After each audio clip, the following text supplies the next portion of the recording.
Hello guys, आप ये जो क्वेश्चन देख रहे हैं, ये क्वेश्चन कह रहा है कि if the zeros of the quadratic polynomial, यानी ये एक क्वाड्रेटिक पॉलिनोमियल है और इसके जीरोस एक है 2 और एक है -3, यानी इस पॉलिनोमियल का जीरोस है एक 2 और एक -3। तो आपको जो इस पॉलिनोमियल में a और b यूज हुआ है, इस a और b की वैल्यू फाइंड आउट करके आपको बतानी है। ठीक, इस क्वेश्चन पे ऑलरेडी एक मेथड पे सॉल्व हुआ एक वीडियो अपलोडेड है, जिसका लिंक डिस्क्रिप्शन में आपको मिल जाएगा। वो थोड़ा सा शॉर्ट फॉर्म है, बट अगर आसान की बात करें तो ये शायद आपको थोड़ा आसान पड़े, इसके लिए ये दूसरा वीडियो है। ठीक, तो गाइस सबसे पहले हम पॉलिनोमियल को मान लेंगे कि ये पॉलिनोमियल px है और px इज इक्वल टू क्या मान लेंगे, x स्क्वायर प्लस ब्रैकेट में a plus 1 x plus b। ठीक, अब यहाँ पे जो जीरोस दिए गए हैं वो क्या दिया गया है, एक 2 दिया गया है और एक दिया गया है -3। तो जाहिर सी बात है कि जीरोस का मतलब कि x की वैल्यू। ठीक, अब अगर हम पहला जीरोस भरते हैं इसमें, ठीक, तो ये क्या हो जाएगा, x की जगह पे 2 का स्क्वायर, फिर प्लस a प्लस 1 और x की जगह पे अगेन 2 और फिर प्लस b।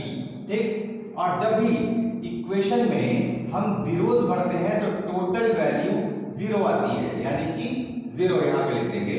2 का स्क्वायर ये हो जाएगा 4 प्लस इसका मल्टीप्लाई इससे हो जाएगा, क्योंकि ये ब्रैकेट के बाद से कोई साइन नहीं लगा हुआ, इसका मतलब ये मल्टीप्लाई है।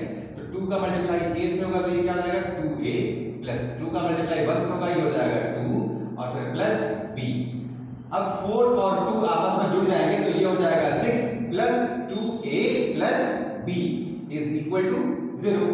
अब ये 6 इधर प्लस में, इधर आकर के क्या हो जाएगा माइनस में, तो -6 is equal to 2a plus b। ये इक्वेशन नंबर 1 हो जाएगा। ठीक है, अब इसके बाद से फिर हम दूसरे यही इक्वेशन में दूसरी वैल्यू पुट करेंगे।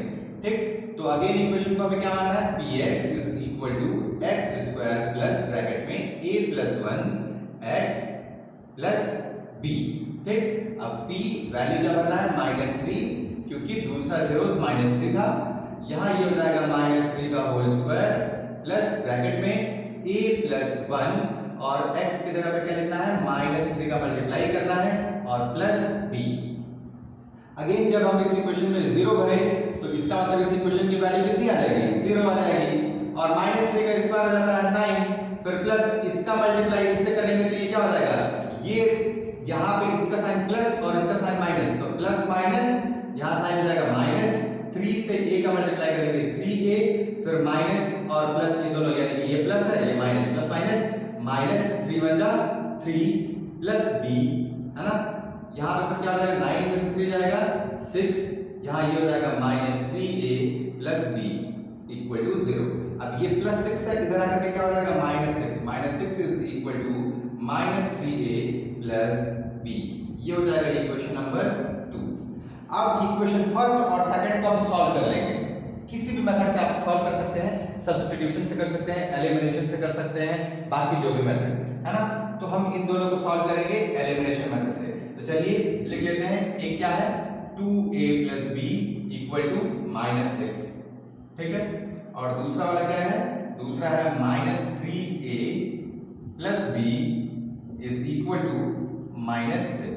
अब साइन चेंज कर देंगे, ये माइनस है तो ये प्लस हो जाएगा, ये प्लस है तो माइनस हो जाएगा, ये माइनस है तो प्लस हो जाएगा। b से b इक्वल है और अपोजिट साइन है, कट जाएगा।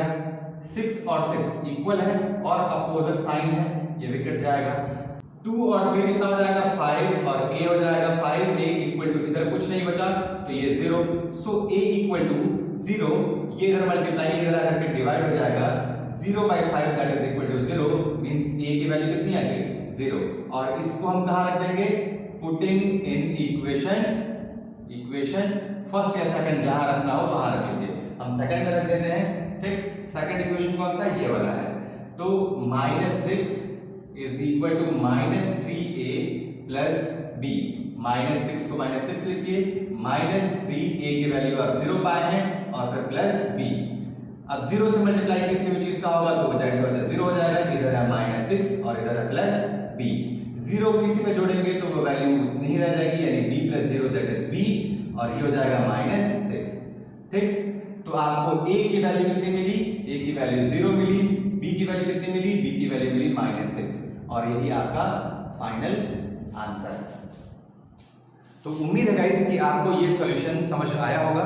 अगर आपको ये सॉल्यूशन समझ में आया तो वीडियो को लाइक कर दीजिएगा, कमेंट करके बताना ना भूलिएगा और चैनल को सब्सक्राइब करना बिल्कुल भी ना भूलिएगा। अपने दोस्तों के साथ इस चैनल को शेयर कीजिएगा। बहुत बहुत धन्यवाद इस वीडियो से जुड़ने के लिए, बहुत बहुत धन्यवाद।